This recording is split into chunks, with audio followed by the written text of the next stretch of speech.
The Q101 Morning Crew. On Q101. Brian and Kenzie on Q101, and the time has come to give you our Halloween announcement. This is awesome. Last year was incredible, and just as incredible this year for you to give you something. It makes us feel so good to give you something free and a great experience. And, of course, we want to sell your costumes.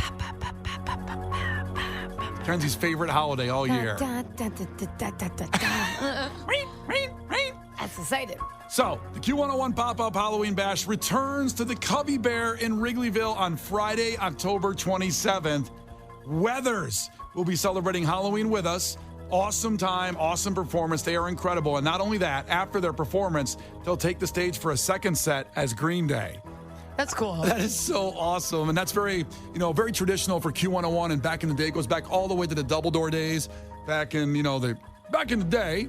Oh, God. Here he goes. Where we got all the bands, including, bands that would be other bands. Instead of they're playing their own music and then being other bands. What he's trying to say is that basically for Halloween, Weathers is coming as Green Day. They're going to play their own music. They'll play their set, and then they do like a Green Day set. Yes. But Brian's like, the bands are other bands. It's very confusing when he talks. So it's Weathers playing their music and then coming out as Green Day. So there you go. Just that brings back so many nostalgic memories of all the bands that have done this in the past for Q101 for Halloween.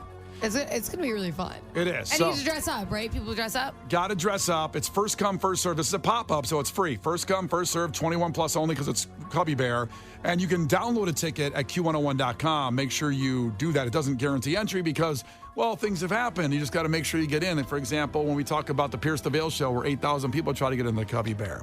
That's what these do. So get ready for it. Get there early. Friday, October 27th. Put that on the calendar. And it's the Q101 Pop-Up Bash with Weathers. Are you going to be the cereal brand I asked you to be? You asked me to be... Captain Crunch. Captain Crunch. For Halloween. What? How did we get there? That would be funny. That was Horatio Crunch is his real name. I want you to be... Which sounds so sexual. Horatio Crunch. Yes. You already have a plan for what you're going to be. Do you want to talk about it or no? I can't give it away, but I do have my Halloween costume, and it's going to be awesome. Is it not predictable? Like, I imagine there's going to be a million Barbies this year for Halloween. I'm not going to be Barbie or Ariel. Okay. So that narrows it down to, a million other ideas. Is it something that represents you, things you love and like, or is it something more topical, like recent? I feel like it's topical, but it's not a movie. Okay. Last year, I was the Costco free sample lady.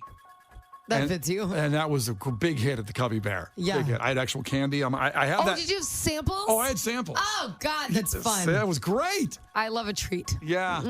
I love a snack. And I just want to do that again, but now I've I don't know if I surprised everybody. It was great. You could be Horatio and bring some, and then pass out little samples of Crunch. Can you imagine having bowls and milk of Captain Crunch and pass that out? No milk. I don't want to hear people slurp all night. That'll bother me.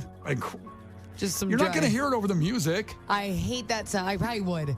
I would leave immediately. I'm going to bring 300 bowls of Captain Crunch and carry them around.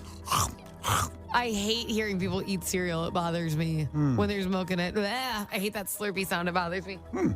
Next it caller. would be my greatest nightmare, the Halloween show. Hello. People eating cereal. The Q101 Morning Crew. On Q101. Brian and Kenzie on Q101. And if you live on the north side, like the Rogers Park area, Loyola Beach up there, a new nude beach. I guess allegedly. So what happened was really official looking nude beach sign popped up over on Loyola Beach. Now, if you see the sign, we'll post a picture of it. I think it's already up there actually from yesterday at Q101.com and Q101's Facebook page. It just looks like a legitimate sign that says nude beach past this sign. And it went up, and it's on a metal pole. It's an official looking city sign that says a nude beach on this side of Loyola Beach. Now, I don't know exactly if people, how long it's been up there. And it came out to the point where the alderman, Maria Haddon, had to make a statement saying, "We've been notified that someone has installed this cheeky sign at Loyola Beach. Please note, this is not an official Chicago Park cheeky. District sign." Get what she did there? Yeah, pretty good. It's not an official Chicago Park District sign. We've reported the parks to the park so they can remove it. As a reminder, at least some clothing is required at all of our beaches. At least some. Not being too, direct there. Should have just said you got to wear a bathing suit, right? I mean, some clothing could still be topless. I mean, listen, no, well...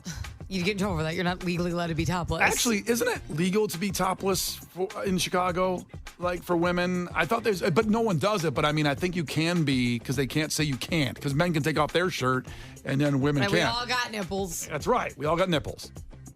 Case, do you got nipples? Not sure. Oh, I got nipples. He's got I bet yours are big. They're huge. I knew it. No, I lost a bet and I had to shave off hair from Case and put it on my face. And he's got a lot of hair too. Was that chest hair or oh, see, there's Oh, this. wow, they are really big. Yeah. No, they're big. And I got a lot of chest hair, too. That was, when I shaved off my chest hair for charity, because it was for charity 2 years ago, everybody was asking me, they're like, oh, are you itchy? I was like, no, I'm cold. I use that hair for warmth, and we did it in the winter. I was freezing. Oh, you use it for insulation. Exactly. I see. I'm like an apartment. My body is a temple. All right, put your shirt back on. Yes, sir. No one needs to see that. I can literally see his nipples from a different room. They're huge. Yeah, like Whammo, Oh, wow. like Whammo frisbee nipples. They're big. It takes up your whole pec. Yeah, it's really my whole boob is nipple. Yeah. You're all nipple. I'm all Case the producer is all nipple. I just feel like you could be milked. It just looks big. The Q101 Morning Crew. On Q101.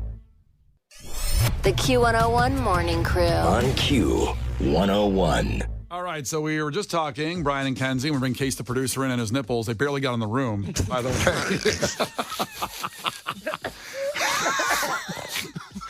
It's a big studio, too. It's the biggest studio I've ever worked in.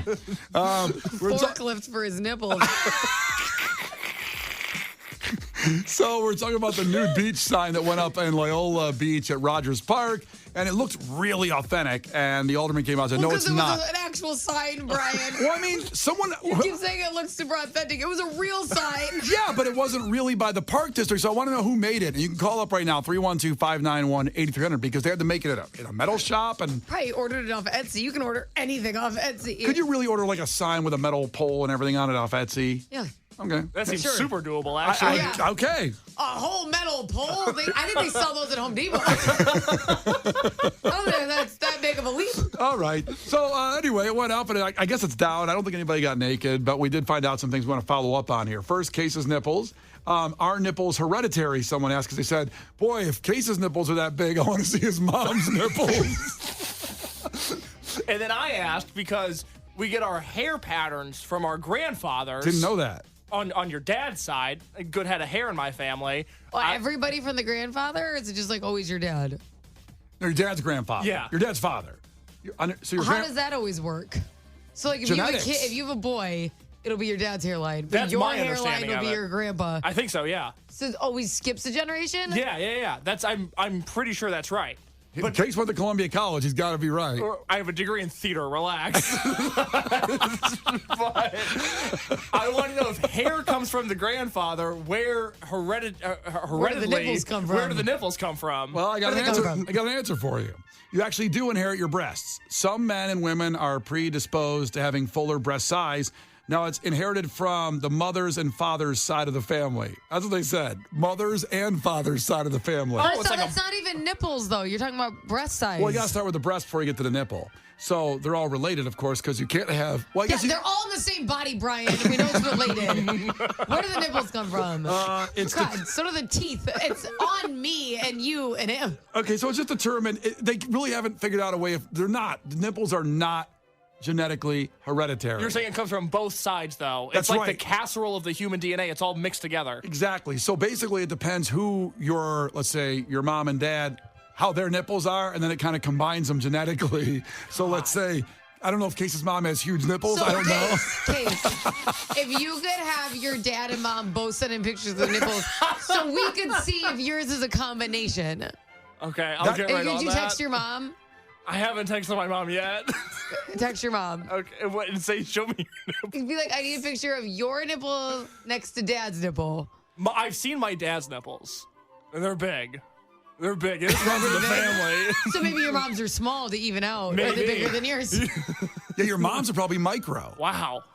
All right, text and tell me what you think my mom's nipples look like. We'll give you automatic entry to Weathers for the pop-up if you're right. Guaranteed entry for the Halloween pop-up. Holy cow. I know you people are stuck in horrible traffic right now, and I hope you're looking at your nipples right now. Because you're going slow enough where you can pull your shirt up and then think about your mom and dad's nipples. It's a combination. That's what we've learned here today on the show.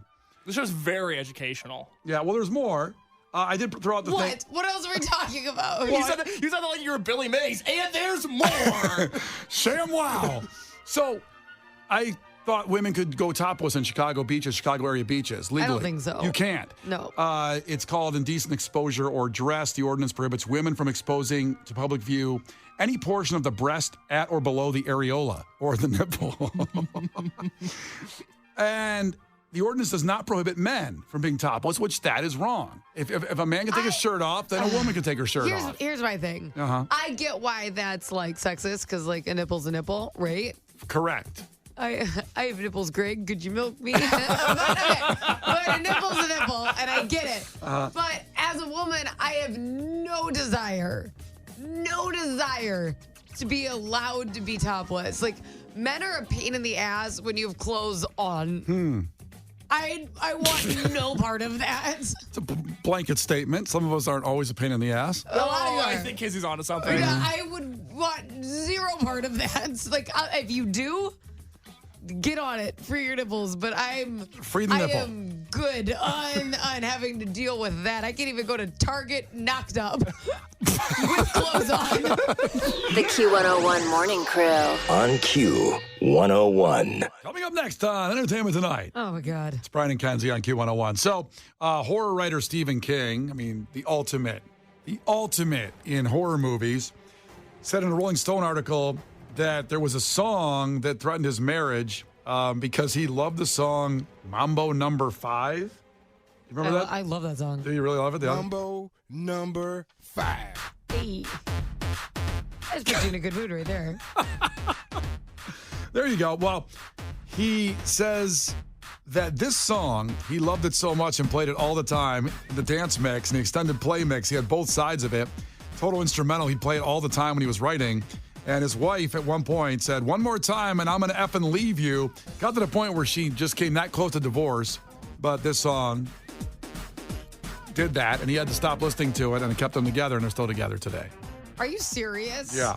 But this song, she just couldn't hear it anymore.